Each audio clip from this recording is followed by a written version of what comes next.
Hello दोस्तों, स्वागत है आप सभी का आपके अपने यूट्यूब चैनल मार्स क्लासेस 12 में। हेलो दोस्तों, कैसे हो आप सब लोग? मैं उम्मीद करता हूं कि आप सब लोग बेहतरीन होंगे और आप सब लोग की पढ़ाई भी एकदम बेहतरीन तरीके से चल रही होगी। तो दोस्तों, आज हम पढ़ने वाले हैं कक्षा 12वीं की भौतिक विज्ञान। और कक्षा 12वीं के भौतिक विज्ञान में आज हमारा है अध्याय 1 और अध्याय 1 का नाम है विद्युत आवेश तथा क्षेत्र। और विद्युत आवेश तथा क्षेत्र में हम डिस्कशन करेंगे आज थोड़ा सा फ्लक्स के बारे में। फ्लक्स के बारे में डिस्कशन हमने पिछले वीडियो में भी किया था। आप अगर उस वीडियो को नहीं देखे हैं तो जाके हमारे प्लेलिस्ट में डली हुई है, आप जाके वहां से देख सकते हैं। ठीक है, तो चलिए बात कर लेते हैं फ्लक्स के बारे में पहले, फिर उसके बारे में आगे बात करते हैं कि विद्युत फ्लक्स क्या है। बहुत इंपॉर्टेंट प्रश्न है ये और बोर्ड एग्जाम में पूछा भी जाता है। विद्युत फ्लक्स,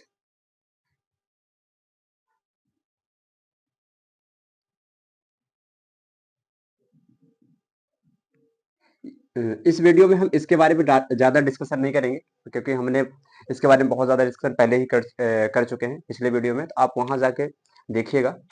ठीक है, तो बस हम यहाँ पे आज इसकी थोड़ी सी थ्योरी परिभाषा देखेंगे। परिभाषा देखने के बाद फिर आगे बढ़ेंगे। कुछ क्वेश्चन आज देखेंगे, सीखेंगे कि फ्लक्स हमें कैसे निकालना है।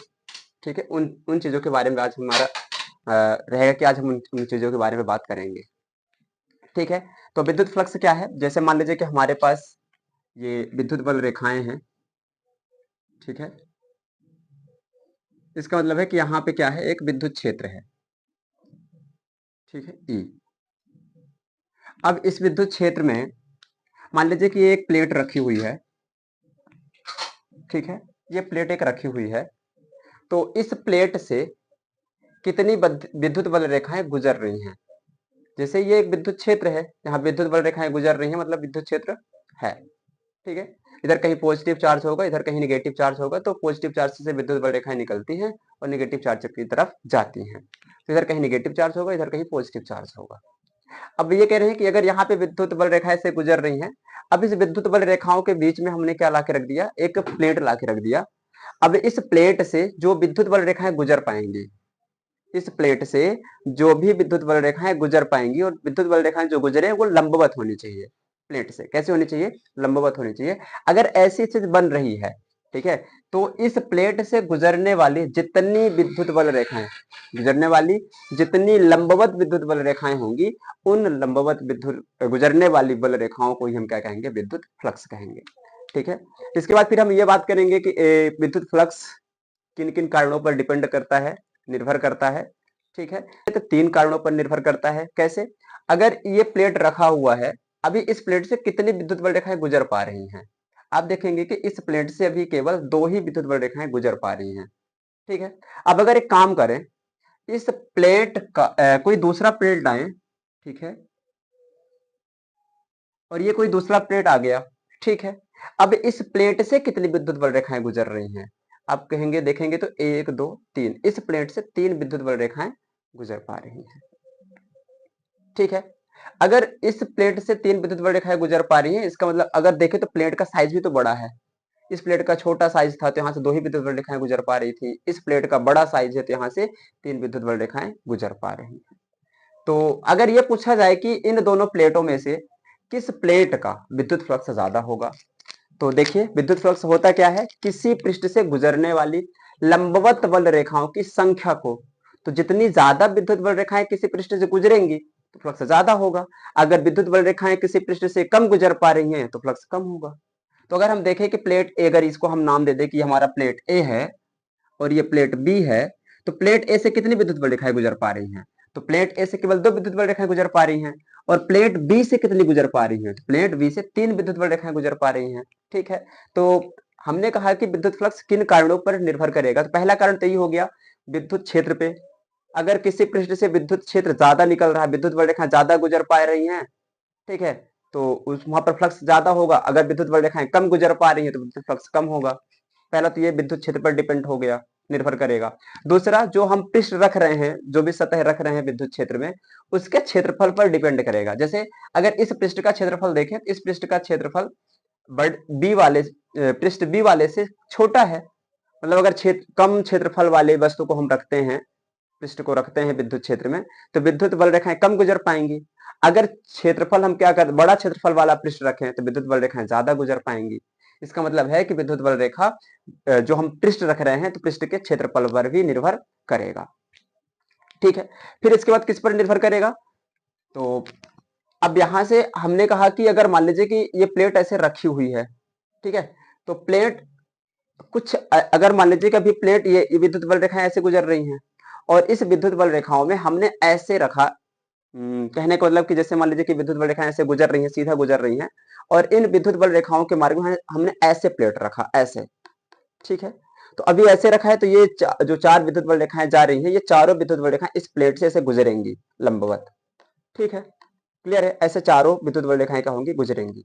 लेकिन अगर इसी प्लेट को मैं क्या करूं, कुछ कोण बनाते हुए रख दूं, ऐसे रख दूं, तो अभी बताओ जब ये चारों विद्युत बल रेखाएं आएंगी तो चारों में से तो कुछ तो इस पृष्ठ से गुजरेंगी, लेकिन कुछ विद्युत बल रेखाएं कैसे हो जाएंगी, सीधे निकल जाएंगी। अगर आप देखें तो ये जो विद्युत बल रेखाएं हैं ये इस पृष्ठ से ना गुजर के सीधी निकल रही है ऐसे।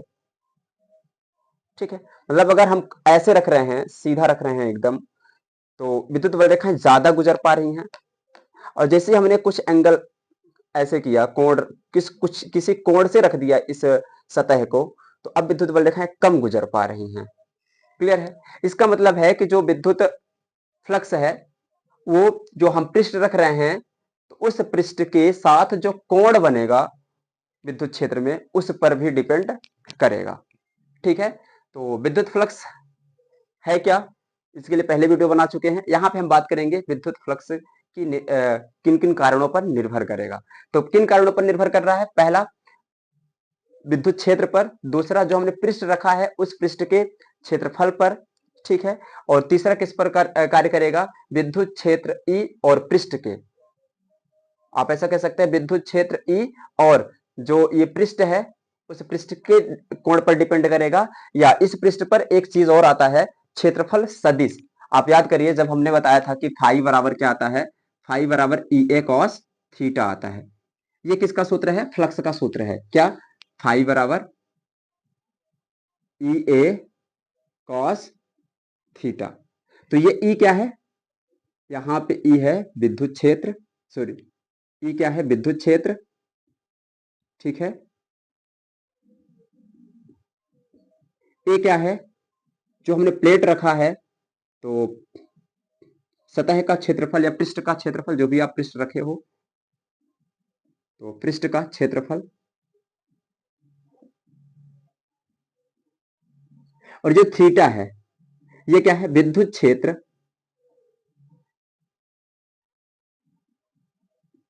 वेक्टर ई और क्षेत्रफल सदिश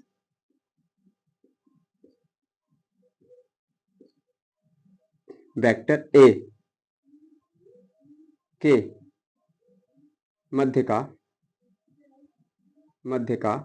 कोण। ठीक है, तो किन किन कारणों पर निर्भर करेगा, तीन कारणों पर निर्भर करेगा। ठीक है, तो हम यहां पे लिखेंगे विद्युत फ्लक्स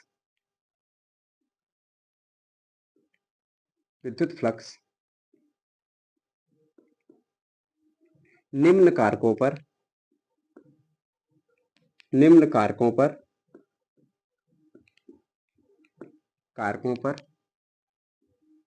करता है, निर्भर करता है। ठीक है, पहला निम्न कारकों पर निर्भर करता है। पहला किस पर निर्भर करेगा, विद्युत क्षेत्र पर। जितना ज्यादा विद्युत बल रेखाएं गुजर पाएंगी उतना ज्यादा विद्युत फ्लक्स होगा, कम विद्युत बल रेखाएं गुजर पाएंगी कम विद्युत फ्लक्स होगा। ठीक है, इसका विद्युत क्षेत्र रेखाएं गुजर पाना ही विद्युत क्षेत्र कहलाता है, विद्युत बल रेखाएं गुजर पाना ही क्या कहलाता है, विद्युत क्षेत्र कहलाता है। तो अगर विद्युत बल रेखाएं ज्यादा गुजर पा रही है इसका मतलब विद्युत क्षेत्र ज्यादा गुजर रहा है, विद्युत बल रेखाएं कम गुजर पा रही है इसका मतलब विद्युत क्षेत्र कम गुजर पा रहा है। ठीक है, तो किस पर डिपेंड करेगा, पहला विद्युत क्षेत्र पर, विद्युत क्षेत्र पर। ठीक है, अगर विद्युत क्षेत्र ज्यादा है, गुजर रहा है पृष्ठ से, तो फ्लक्स ज्यादा होगा। विद्युत क्षेत्र कम पृष्ठ से गुजर रहा है तो विद्युत फ्लक्स कम होगा। पहला हो गया। दूसरा, पृष्ठ के क्षेत्रफल पर, पृष्ठ के क्षेत्रफल पर।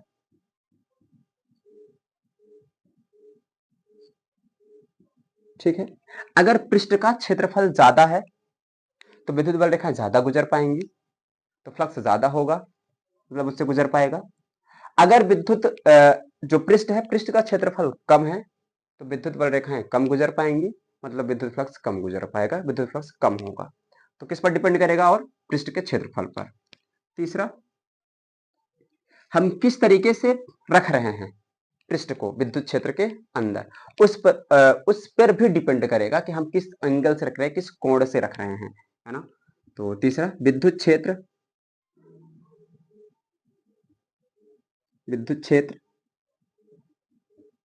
ई तथा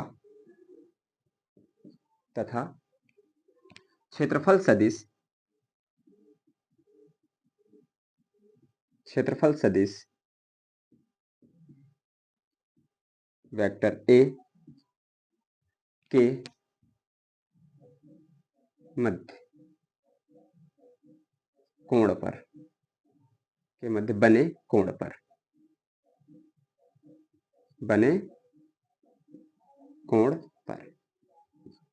ठीक है। तो इन तीन कारणों पर विद्युत फ्लक्स निर्भर करेगा। पहला किस पर निर्भर करेगा? विद्युत क्षेत्र पर। दूसरा, पृष्ठ के क्षेत्रफल पर। तीसरा, विद्युत क्षेत्र तथा जो क्षेत्रफल सदिश है उसके मध्य बने कोण पर निर्भर करेगा।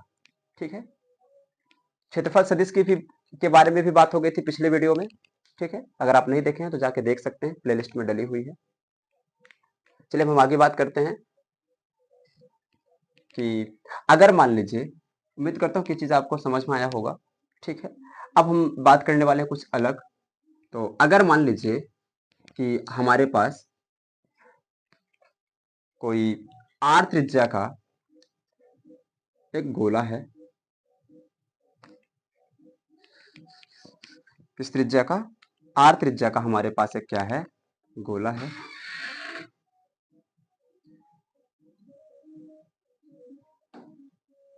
स्मॉल r त्रिज्या का हमारे पास एक क्या है? गोला s है। ठीक है, और यहां पर रखा हुआ है प्लस q चार्ज। ठीक है, तो अगर इस चित्र में हमारे पास एक गोला है जिस गोले की त्रिज्या स्मॉल r है, इसके इस पॉइंट केंद्र पर q आवेश रखा हुआ है, तो इस पृष्ठ से गुजरने वाला फ्लक्स कितना होगा? ठीक है, इस पृष्ठ से गुजरने वाला फ्लक्स कितना होगा? तो इस पृष्ठ से गुजरने वाला फ्लक्स निकालने के लिए हमें क्या करना पड़ेगा? इस गोले पर एक छोटे से अल्पांश की कल्पना करनी पड़ेगी। ठीक है, मतलब कहने का कि जो इतना बड़ा गोला है ना, इस इतने बड़े गोले को हम छोटे छोटे छोटे छोटे छोटे छोटे टुकड़ों में बांट लें। ठीक है, गोले का मतलब जैसे आप फुटबॉल समझ सकते हैं। ठीक है, फुटबॉल या गेंद समझ सकते हैं, उसके अंदर आवेश रखा हुआ है। तो हम क्या करेंगे कि उससे उसके किसी एक छोटे से पॉइंट से गुजरने वाला जो फ्लक्स होगा, ठीक है, एक छोटे से क्षेत्रफल से गुजरने वाला जो फ्लक्स होगा वो कितना फ्लक्स होगा। ठीक है, अगर हम ये पता कर पाए कि जैसे मान लीजिए कि ये एक गोला है, इस गोले से हमें क्या करना है? संपूर्ण विद्युत फ्लक्स निकालना है। तो संपूर्ण विद्युत फ्लक्स निकालने के लिए हम क्या करेंगे? पहले इस गोले को छोटे छोटे छोटे छोटे छोटे छोटे टुकड़ों में तोड़ेंगे। ठीक है, और तोड़ेंगे कैसे? कि यहाँ पे हम मान लेंगे एक छोटा सा क्षेत्रफल, मान लेंगे कि इस गोले का एक छोटा सा क्षेत्रफल यहाँ पे है, और वो कितना है? डी ए क्षेत्रफल है ये।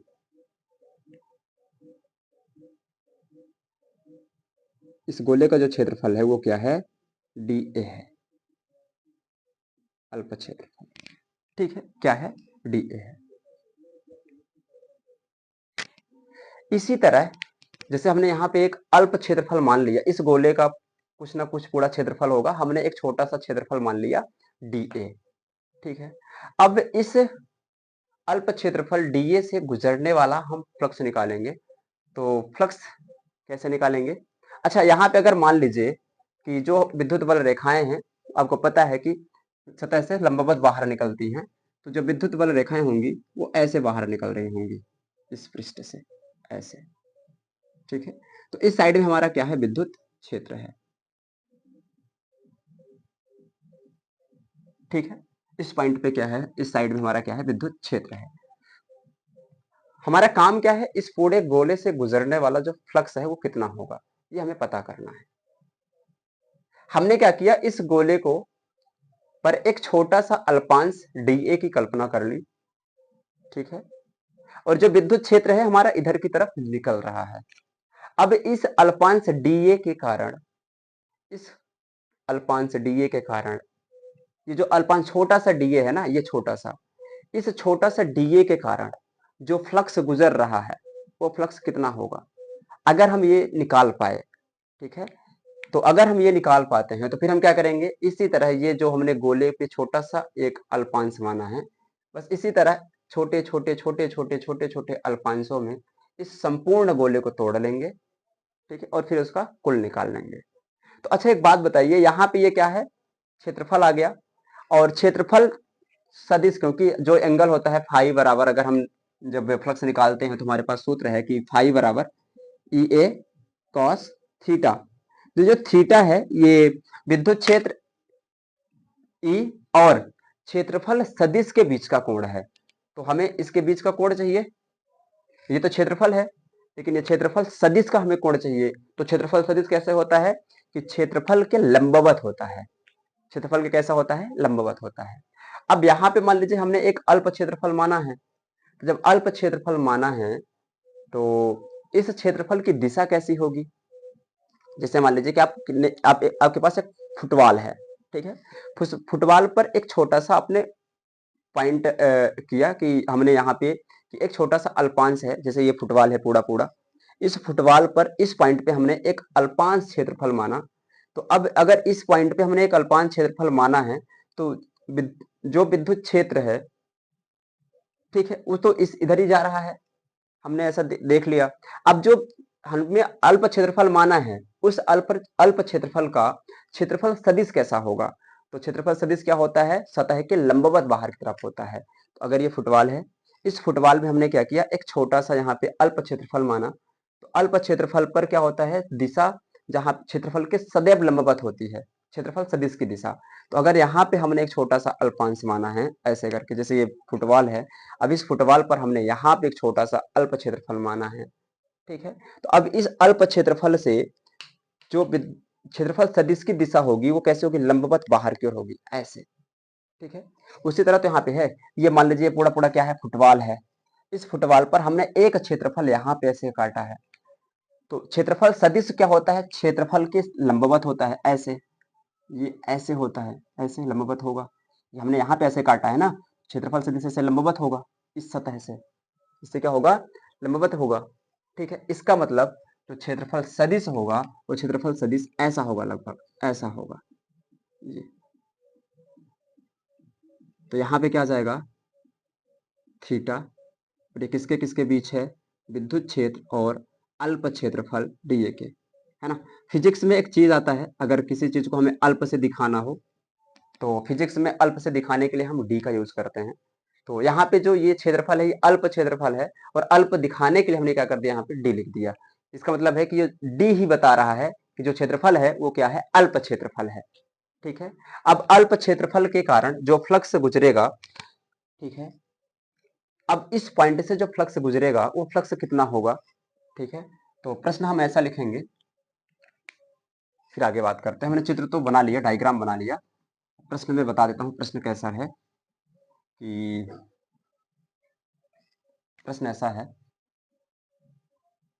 कि स्मॉल आर त्रिज्या वाले गोली पृष्ठ पृष्ठ एस यस के केंद्र पर उपस्थित उपस्थित क्यू आवेश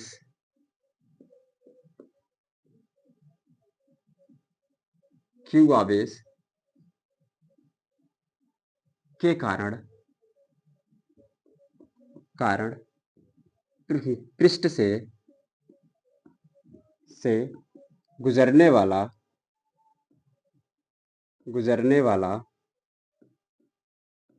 कुल फ्लक्स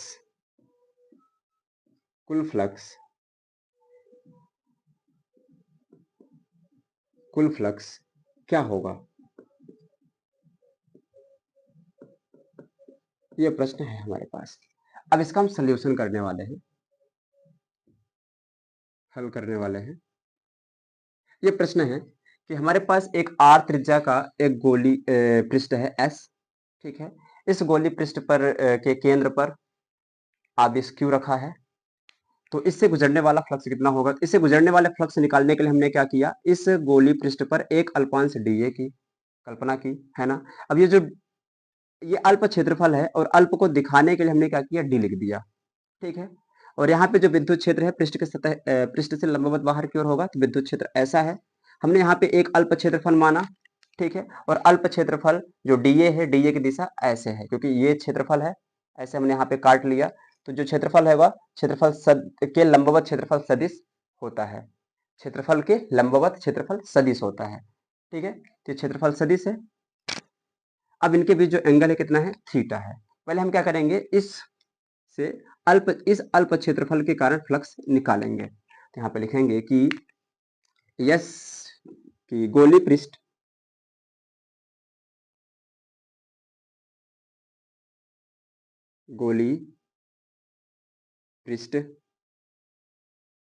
एस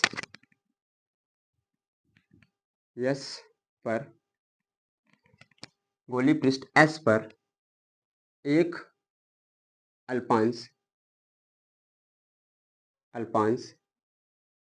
dA की कल्पना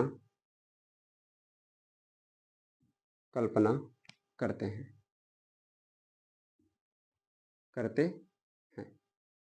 ठीक है, dA की कल्पना करते हैं। अब इस अल्पांश के कारण, जैसे अगर पूरे पृष्ठ से जो फ्लक्स गुजरेगा कुल फ्लक्स कहलाएगा, लेकिन यहाँ पे हमने ये पूरा क्षेत्रफल तो नहीं है, ये अल्प क्षेत्रफल है, छोटा सा क्षेत्रफल हमने इस पृष्ठ का मान लिया है। तो इस छोटे से पृष्ठ से गुजरने वाला जो फ्लक्स होगा वो भी क्या होगा, अल्प फ्लक्स होगा।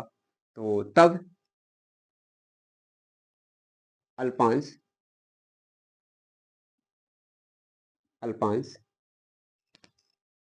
dA के कारण पृष्ठ यस से गुजरने वाला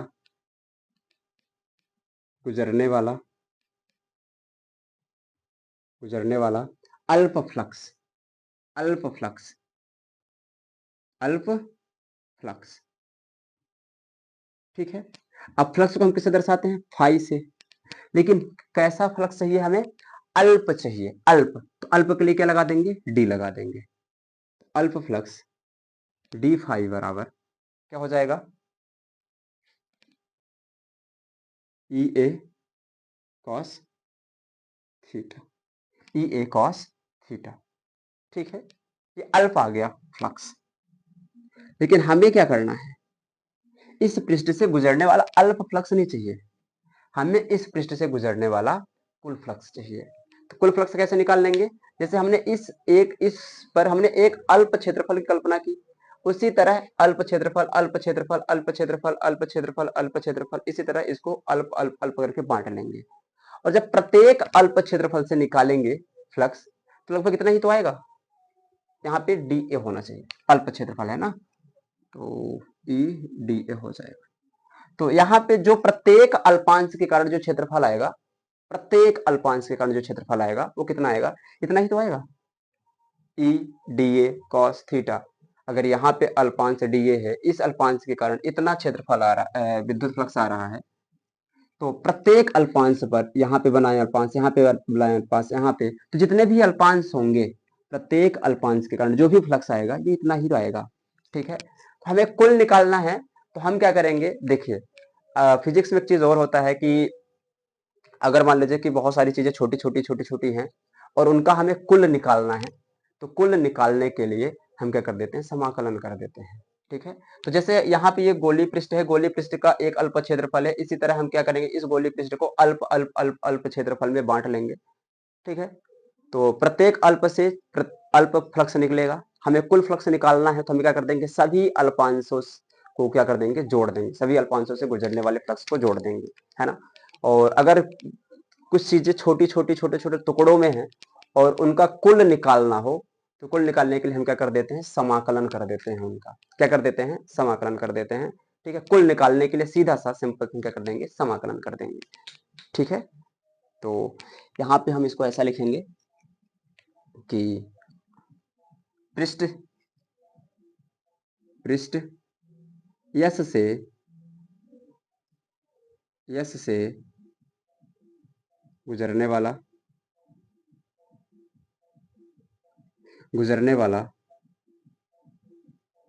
कुल फ्लक्स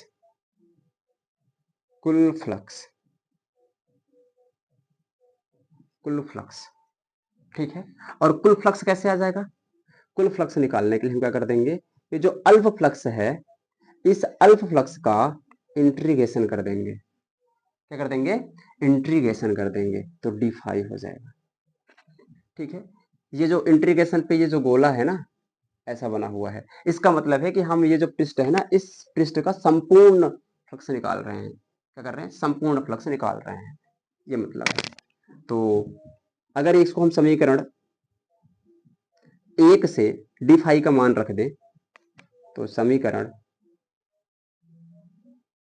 1 से d5 का मान रखने पर तो क्या बनेगा बताइए, मान रखने पर क्या बन जाएगा, 5 बराबर इंटीग्रेशन d5 कितना है, e da cos theta, e da cos theta. ठीक है, e da cos theta, clear हुआ इतना। ठीक है, अब यहाँ पे जो चीज फिक्स रहेगी ना, जैसे यहाँ पे विद्युत क्षेत्र प्रत्येक जो भी अब अल्पांश मानोगे आप, वहां से जो भी विद्युत क्षेत्र गुजरेगा, सभी से गुजरने वाला विद्युत क्षेत्र क्या होगा, एक जैसे ही होगा। क्या होगा, एक जैसे होगा। ठीक है ना, कैसे होगा, एक जैसे होगा। अच्छा एक चीज और, यहाँ पे जो ये लिखा हुआ है, अगर मान लीजिए ए बी कॉस थीटा लिखा हो, तो ए बी कॉस थीटा को हम क्या लिख सकते हैं, ए डॉट बी सदिश में, पढ़िए याद करिए। अगर कोई चीज ए बी कॉस थीटा के रूप में लिखी हो तो उसको हम क्या लिख सकते हैं, ए डॉट बी लिख सकते हैं, नहीं लिख सकते, लिख सकते हैं ना। और यदि कोई ऐसा लिखा हो कोई चीज ए बी साइन थीटा, सदिश में याद करिए, सदिश में ए बी साइन थीटा हो तो क्या आता है, ए क्रॉस बी, नहीं आता। यदि ए बी कॉस थीटा लिखा हो तो ये कहलाता है A dot B, product A dot B.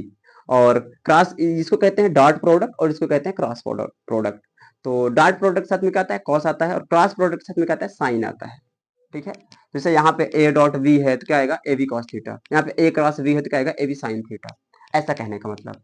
तो अगर हम अच्छे से देखें इस चीज को, तो ऐसा लिखा हुआ है E D A, D A क्या है, अल्प क्षेत्रफल है।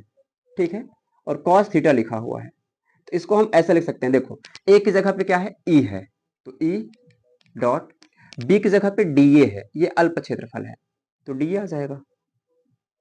तो इसको हम क्या लिख सकते हैं, इस लाइन को हम लिख सकते हैं कि फाई बराबर E integration E dot D A, integration E dot D A. अब यहां से प्रत्येक बिंदु से जो गुजरने वाला जो विद्युत क्षेत्र होगा वो फिक्स होगा, क्यों, क्योंकि यहाँ पे जो ये आर दूरी है, ये जो गोला है आर त्रिज्या का है, तो दूरी फिक्स हो गई। और यहाँ पे जो आवेश रखा है वो क्यू आवेश रखा है, तो इस बिंदु आवेश के कारण जो विद्युत क्षेत्र होगा, अब इस गोले के प्रत्येक बिंदु पर विद्युत क्षेत्र एक ही जैसा होगा, क्यों, क्योंकि त्रिज्या फिक्स है, दूरी फिक्स है, आवेश से और बिंदु की प्रत्येक बिंदु की दूरी फिक्स रहेगी क्योंकि गोला है। ठीक है, त्रिज्या है ना, तो प्रत्येक बिंदु पर क्या होगा, दूरी फिक्स होगी केंद्र से, और केंद्र पर हमारा आवेश रखा हुआ है। जब केंद्र पर आवेश रखा है तो हम अब इस गोले के परिधि के किसी भी बिंदु पर हम क्या करें, किसी भी पृष्ठ पर निकाले विद्युत क्षेत्र, तो विद्युत क्षेत्र एक ही जैसे मिलेगा। मतलब विद्युत क्षेत्र हमारा क्या हो गया, फिक्स हो गया।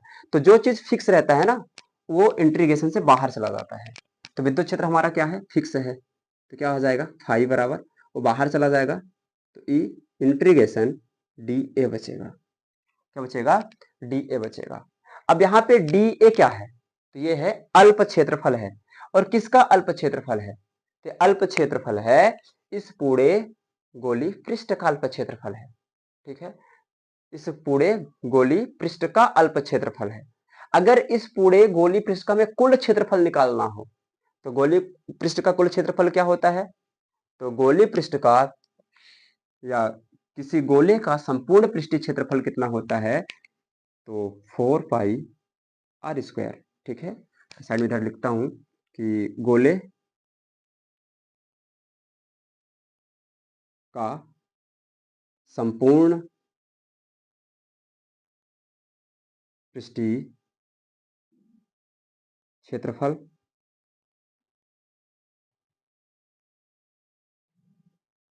बराबर कितना होता है, 4 पाई आर स्क्वायर। क्षेत्रफल ए बराबर क्या होता है, 4 पाई आर स्क्वायर होता है। ठीक है, तो अब ये अल्प क्षेत्रफल है, अगर हम कुल क्षेत्रफल निकालें तो कुल क्षेत्रफल किसका, इस गोले का। और गोले का कुल क्षेत्रफल कितना होता है, 4 पाई आर स्क्वायर। मतलब इसकी जगह पे हम क्या लिख सकते हैं कि फाई बराबर ई ए की जगह पे लिख सकते, डी इंटीग्रेशन डी ए की जगह पे क्या लिख सकते हैं, तो वो क्षेत्रफल यहाँ पे ऐसा लिख लेंगे, इंटीग्रेशन डी ए लिख लेंगे। ठीक है, तो कुल क्षेत्रफल आ जाएगा 4 पाई आर स्क्वायर। तो क्या हो जाएगा, D A integration D A की जगह पे 4 पाई आर स्क्वायर। ठीक है, 4 पाई आर स्क्वायर। अच्छा एक चीज और, ये तो आ गया गुजरने वाला फ्लक्स। ठीक है, कितना आ गया, E into 4 pi R square. अगर इस पॉइंट पर हमें क्या पता करना हो, विद्युत क्षेत्र पता करना हो कि विद्युत क्षेत्र कितना होगा, तो इस क्यू आवेश से इस पॉइंट की दूरी कितनी होगी, आर ही होगी, क्योंकि ये क्या कहलाएगा, त्रिज्या कहलाएगा। तो बिंदु आवेश, ये बिंदु आवेश है, इस बिंदु आवेश के कारण इस बिंदु पर, ये इस आवेश के कारण इस बिंदु पर जो विद्युत क्षेत्र होगा वो कितना होगा, तो बिंदु आवेश के कारण जो विद्युत क्षेत्र आता है वो कितना आता है, इस पॉइंट पर जो विद्युत क्षेत्र होगा हमारा वेक्टर ई बराबर होगा क्यू अपान, या ऐसा लिख लेंगे कि 1/4 pi epsilon naught, 1/4 pi epsilon naught into Q upon R square. ठीक है, इस पॉइंट पर इस आवेश के कारण, अगर मान लो पॉइंट यहाँ पे P है, इस पॉइंट P पर आवेश Q के कारण जो तीव्रता होगी वो तीव्रता कितनी होगी, 1/4 pi epsilon naught Q upon R square. तो इस E की जगह पे हम क्या लिख सकते हैं, 1/4 pi epsilon naught into Q upon R square. तो अगर लिख दें 1/4 pi epsilon naught into Q upon R square गुड़े, ये तो E की जगह पे आ गया ये पूरा पूरा, लेकिन ये भी तो है ना 4 पाई आर स्क्वायर। तो क्या होगा, 4 से आपका 4 कैंसिल हो जाएगा, पाई से पाई कैंसिल हो जाएगा, आर स्क्वायर से आर स्क्वायर कैंसिल हो जाएगा। तो हमारे पास क्या बचेगा, हमारे पास बचेगा फाई बराबर क्यू का 1 से गुणा होगा तो क्यू हो जाएगा, इधर भी ये कट गया, 4 पाई आर स्क्वायर भी कट गया, केवल क्या बचा, एप्सिलॉन नॉट बचा, एप्सिलॉन नॉट।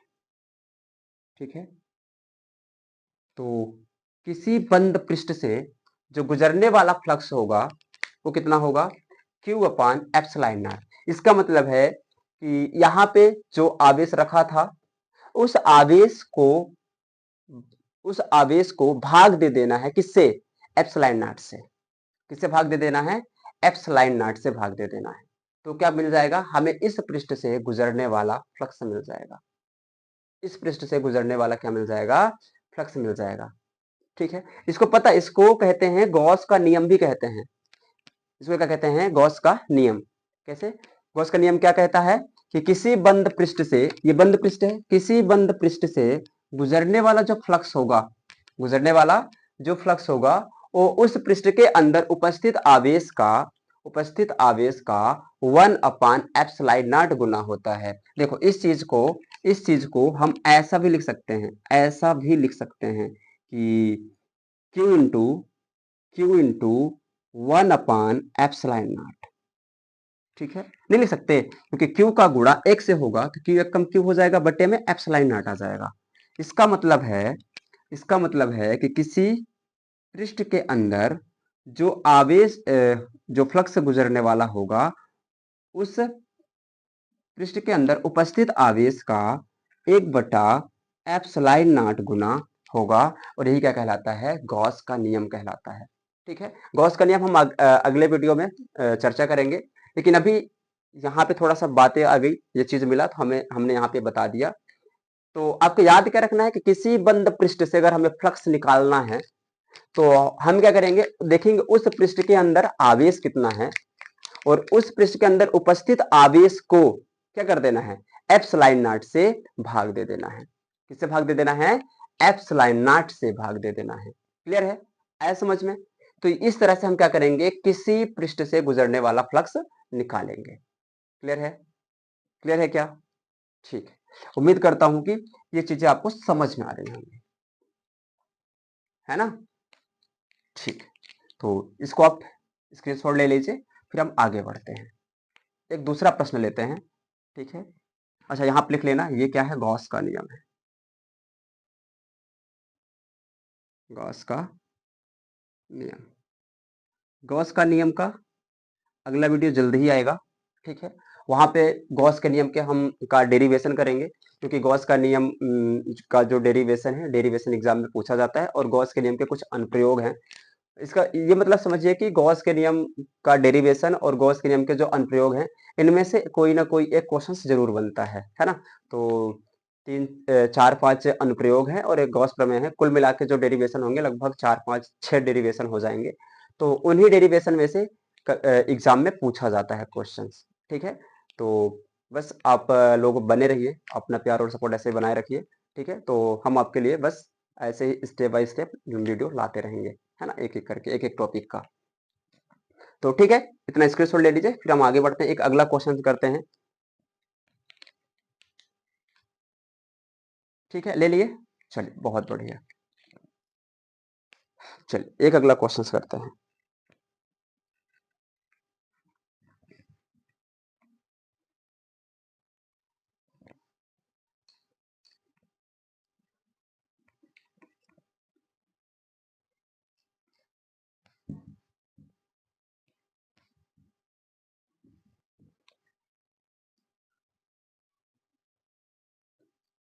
ठीक है, देखिए अगला प्रश्न ऐसा है कि हमारे पास यल लंबाई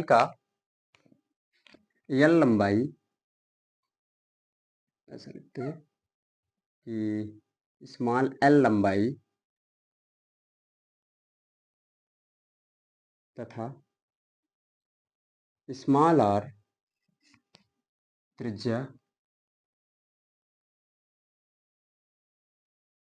का एक वेलन एक वेलन एक वेलन एक समान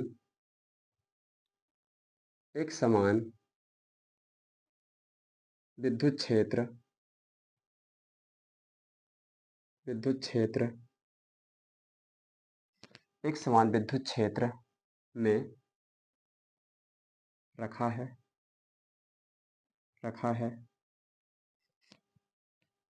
रखा है। ठीक है, विद्युत क्षेत्र की दिशा विद्युत क्षेत्र की दिशा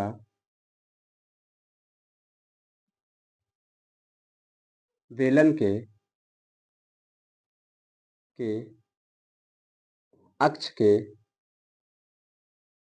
अक्ष के अनुदिश है अनुदिश है। वेलन से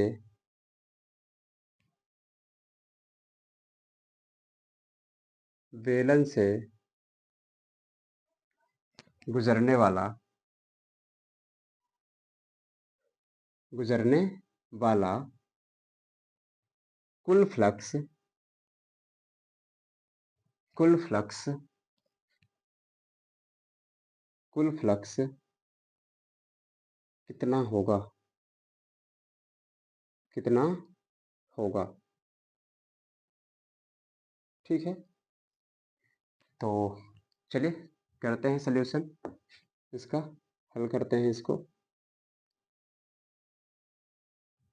क्या कह रहा है कि हमारे पास एल लंबाई तथा स्मॉल आर त्रिज्या का एक क्या है, बेलन है, जो एक समान विद्युत क्षेत्र में रखा हुआ है। मान लेते हैं कि हमारा एक समान विद्युत क्षेत्र ऐसा है, कि ऐसा है एक समान विद्युत क्षेत्र।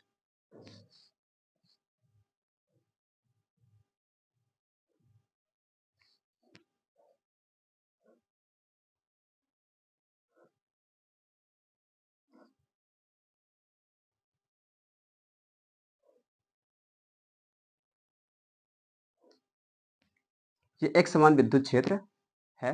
अब इस एक समान विद्युत क्षेत्र में एक बेलन रखा हुआ है, ठीक है, कितनी लंबाई का, एल लंबाई का। ये ऐसे रखा हुआ है बेलन, ठीक है, कितनी लंबाई का, तो एल लंबाई का।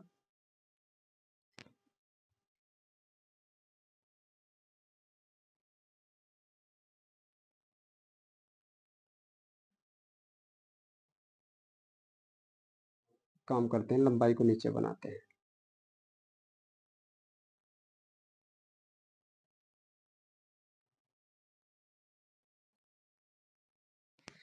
ठीक है, ये एल लंबाई का एक हमारे पास बेलन है, इसमें एक ये इसकी सतह है, ये पृष्ठ है,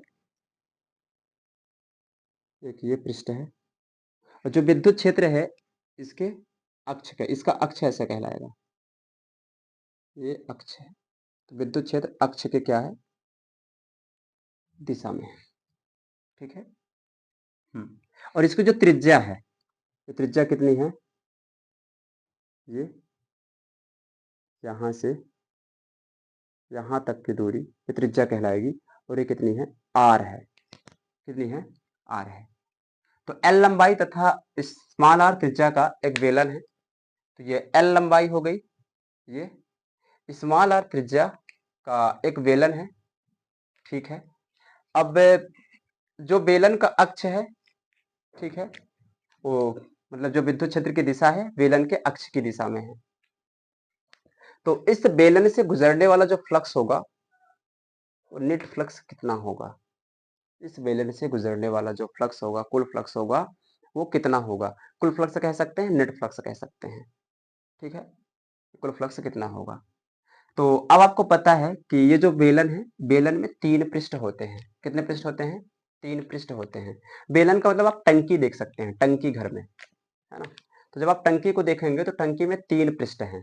एक ढक्कन वाला पृष्ठ हो गया, जो अगर ढक्कन को निकाल लो तो किस आकार का है, वृत्त के आकार का।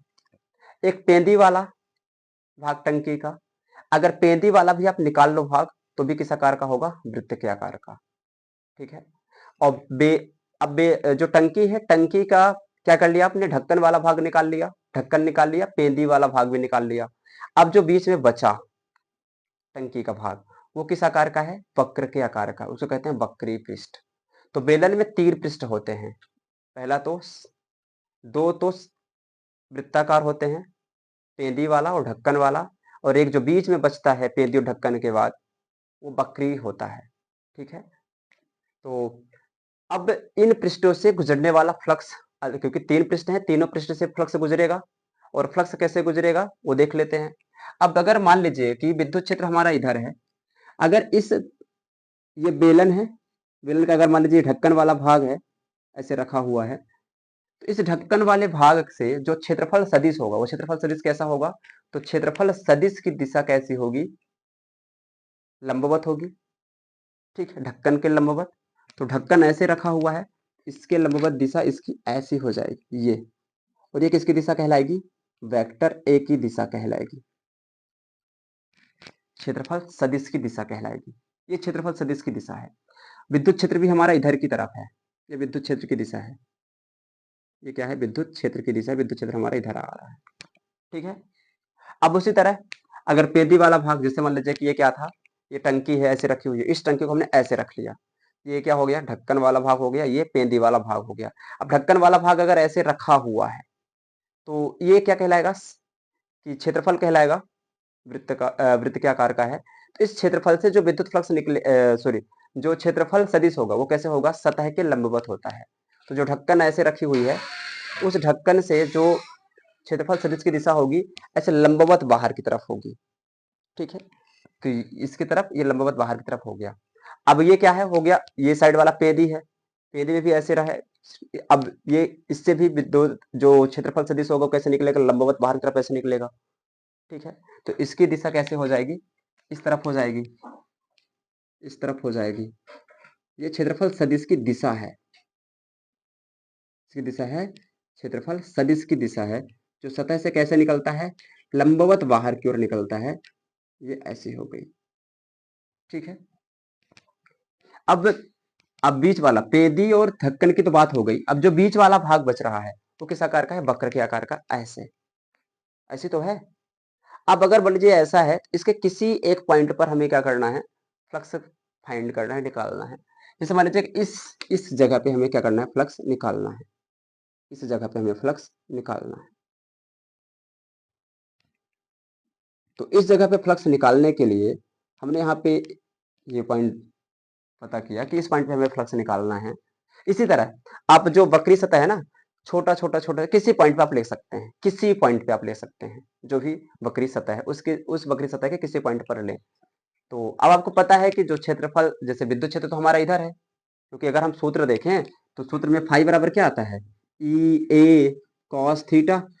तो ए तो ठीक है विद्युत क्षेत्र है, ए क्षेत्रफल है, और जो थीटा है ये विद्युत क्षेत्र और क्षेत्रफल सदिश के बीच का कोण है। और क्षेत्रफल सदिश कैसा होता है, सतह के लंबवत बाहर की ओर होता है, सतह के लंबवत बाहर की ओर होता है, ठीक है। तो जैसे ये एक सतह था, ढक्कन वाला था, ये ढक्कन ऐसे रहेगा, इससे लंबवत बाहर की तरफ ऐसे निकल जाएगा। ये पेदी वाला भाग है, पेदी ऐसे रहेगा, इससे लंबवत बाहर की तरफ ये निकल जाएगा, ठीक है। अब अगर ये वक्री सतह वाला हो गया, ये वक्री वाला हो गया भाग, अब इस वक्री सतह के हम इस पॉइंट पे क्या कर रहे हैं, एक बिंदु देख रहे हैं, और मान रहे हैं कि इस पॉइंट से जो फ्लक्स गुजरेगा वो कितना होगा। तो हमने इस पॉइंट पर एक क्षेत्र देखा। अब इस क्षेत्र पर जो क्षेत्रफल सदिश होगा वो कैसे होगा, ऐसे लंबवत बाहर की तरफ होगा, ऐसे। आप किसी पॉइंट पे देख लें, जैसे मान लीजिए ऐसे ही रख लो आप, इस पॉइंट पे देखो, इस पॉइंट पर जो क्षेत्र आपने क्षेत्र माना है, ठीक है, उस क्षेत्र से जो विद्युत क्षेत्रफल सदिश होगा वो लंबवत बाहर की तरफ ऐसे निकलेगा, ठीक है। इसका मतलब है कि इस पॉइंट से जो क्षेत्रफल सदिश होगा उसकी दिशा ऐसे होगी, लंबवत, ठीक है। तो यहाँ पे हमें क्या मिल रहा है, तीन सतह मिल रही हैं। हम क्या करेंगे, तीनों सतह से गुजरने वाला फ्लक्स निकालेंगे।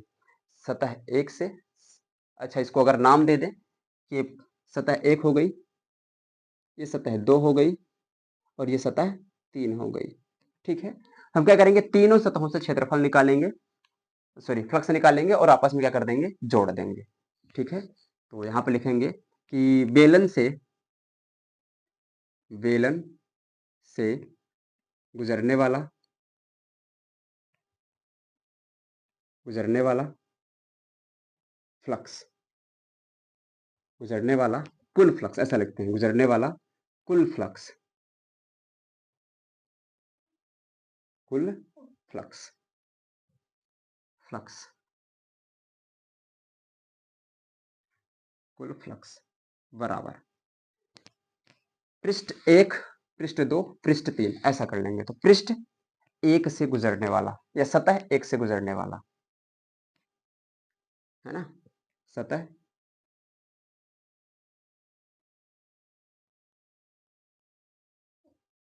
सतह एक से गुजरने वाला फ्लक्स, प्लस ये कौन सी सतह है, दूसरी सतह है, तो सतह दो मतलब दूसरी से गुजरने वाला फ्लक्स,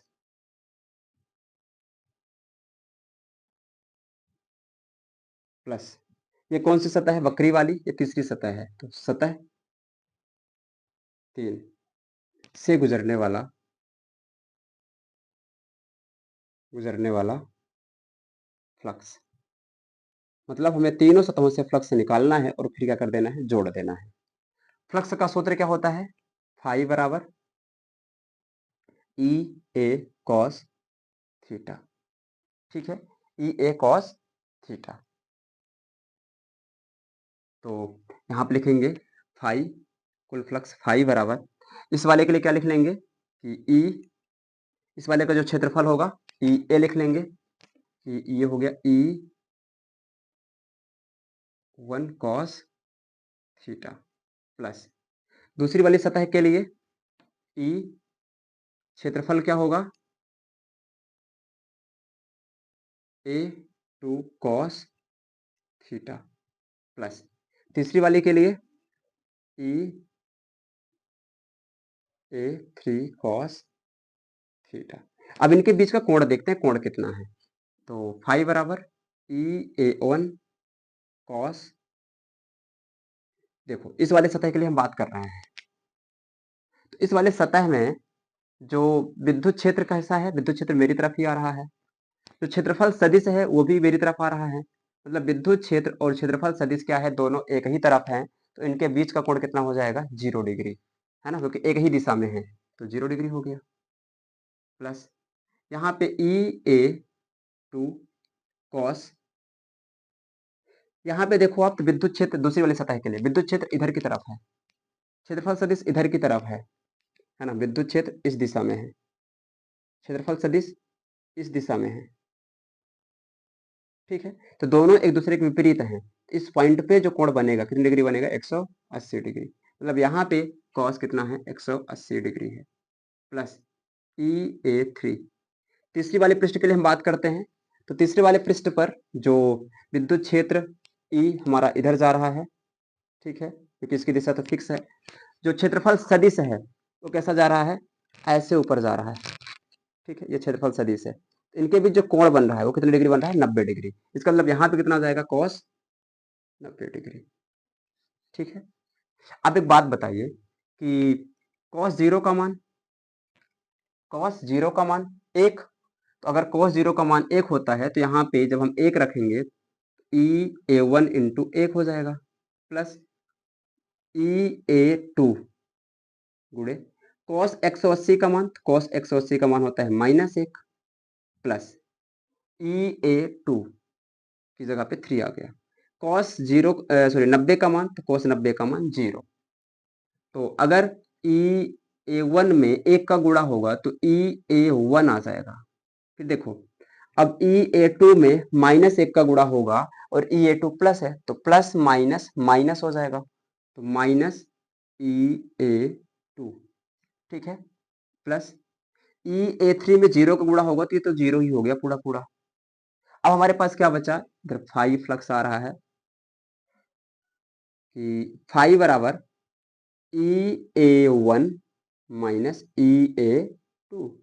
ठीक है, अब ये जो क्षेत्रफल है A1 और A2, ये क्षेत्रफल बराबर होगा। क्यों बराबर होगा, क्योंकि ये भी किस आकार का है, वृत्त के आकार का, ये भी किस आकार का है, वृत्त के आकार का है। ठीक है, तो क्योंकि अगर आप पेंदी वाला भाग ले लो या ढक्कन ले लो, दोनों का क्षेत्रफल तो बराबर ही होगा टंकी का। ठीक है, तो यहाँ पे क्या हो जाएगा, फाई बराबर ई ए 1 माइनस ई ए 2 की जगह पे भी क्या आ जाएगा, 1 आ जाएगा, क्योंकि A1 और A2 स्मॉल आर त्रिज्या वाले वृत्त के क्षेत्रफल हैं, नहीं है, बताओ भाई। अगर टंकी है तो टंकी का जो ढक्कन होगा, जितने आकार होगा उतना ही आकार तो पेंदी का होगा ना, तो दोनों का क्षेत्रफल तो सेम होगा। ठीक है, तो इसीलिए क्या है, वृत्त के क्षेत्रफल हैं। ठीक है, तो इसको ऐसे लिखते हैं अर्थात A1 बराबर A2। A1 बराबर क्या हो जाएगा, A2 हो जाएगा। तो A2 की जगह पे भी हम क्या लिख सकते हैं, A1 लिख सकते हैं।